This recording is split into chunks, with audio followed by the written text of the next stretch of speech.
You breathe about 20,000 times a day. That's 20,000 opportunities that you have to reset your nervous system. 20,000 chances that you have to choose peace instead of panic. 20,000 times to begin again.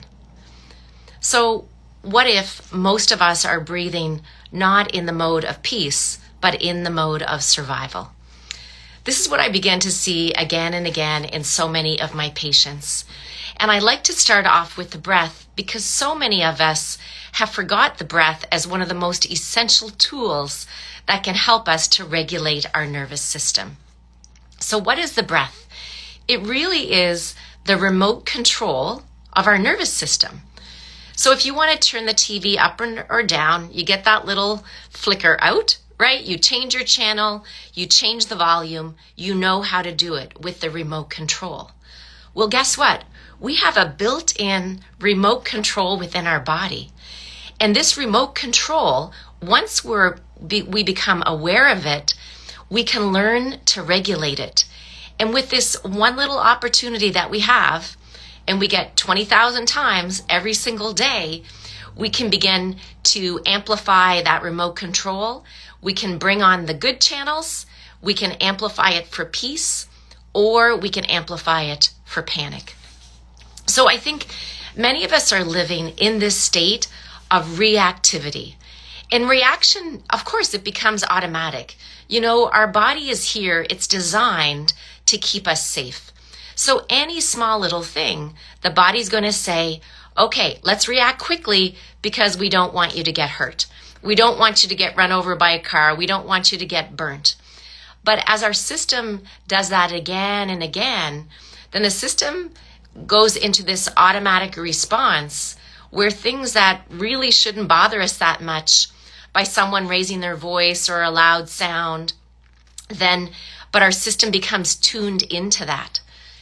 And as our system becomes tuned into it, it's constantly releasing these stress hormones. And these stress hormones, they go to our nervous system, they impact our immune response, we get sick, we get colds, they go to our brain, we can't think clearly, we start to get brain fog, we can't remember things, our memory becomes impacted, and all of this starts with our nervous system not feeling safe. So if the breath is a tool that you can use, then why are we not using it?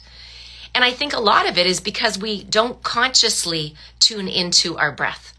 And I think, as a medical profession, we don't really educate you that tuning into your breath is very important as a tool that you can use.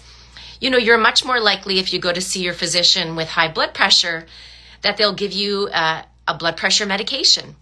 If you have acid reflux, they'll give you a medication. If you can't sleep, they'll give you a medication. And that's kind of how our system was developed, that we treat the diseases with pills.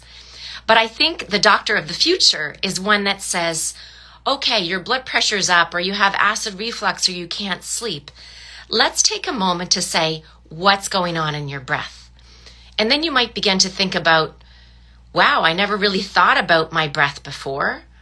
Yeah, doc, I'm running around. I am very busy with my kids and doing this and that. And yeah, I'm pretty reactive. When someone says something to me, I respond back to them very quickly. Well, what if you began to take a little pause? What if you took a little pause from the time that the thought came into your head before you spoke? And what if you started to say, it's in this pause that then I'm going to begin to make a better decision? So one of the things that I talk with my patients about is this concept of conscious choice. So with conscious choice, it means that I can choose how I respond to a situation or an event. And this is within me to make the decision to do it. Many times people think that the world is happening against them. Why is this person doing this? Why is this happening with the government? Why? And we're looking out here for all of the answers. But what happens is when we start to look within, and when we say consciously, I can choose how I respond to this event. So how does it begin, right? So, many people say, well, we have to change our life first. But I would say begin changing your life by changing your breath first. Remember, we get 20,000 chances a day to change our breath, and each of those little steps can help us begin to change our life. So what would this look like for you if you were to begin to start paying attention to the breath? Well, the easiest way is just for a moment to put your hands on your belly and feel, where is your breath going when you breathe? Are you feeling it up here in your chest? Are you feeling it more down in your belly as you expand? And then take a moment to inhale through the nose and then to exhale through the nose. And maybe you can do this when the video is done, right? 4 breaths in, 4 seconds in through the nose and 6 seconds out through the nose. The nose is our organ of breath, by the way. Why is the nose important? It's our built-in HEPA filter. It warms air, it cleans hair with all those little hairs that we have inside. This is our organ of breathing. It's not the mouth. The air goes in through the nose, it's warmed, it's cleaned, then it goes down into our lungs. And then our lungs are more ready to absorb it. So again, when the video's off, think about for a moment, where am I feeling this breath go in? Where am I feeling this breath go out? And then if you can just take that moment, it takes just a few seconds.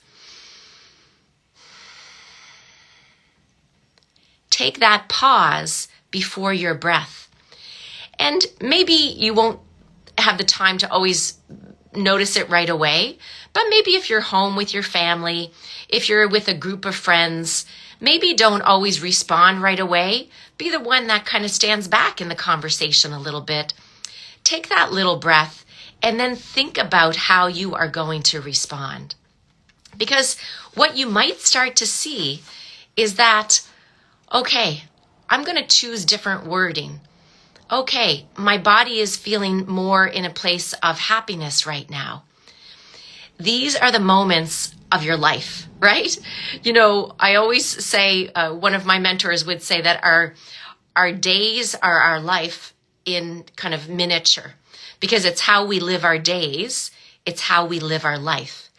And now I want to bring it down even smaller, that how we live our moments, how we live our breath is how we live our life. So begin to think about it. And I'd love for you to try this yourself. Let me know how you make out. By taking that moment of pause, how is your body responding just a little bit differently? And if you want to know more about the breath and how you can learn more, how we can begin to regulate the breath on our own day by day, please join me on the Inner Circle, Tuesdays at 7 o'clock. We've got special guests coming in to share tools that you can learn to regulate your breath, regulate your life. This is what it's all about. Take care, everybody, and have a wonderful day.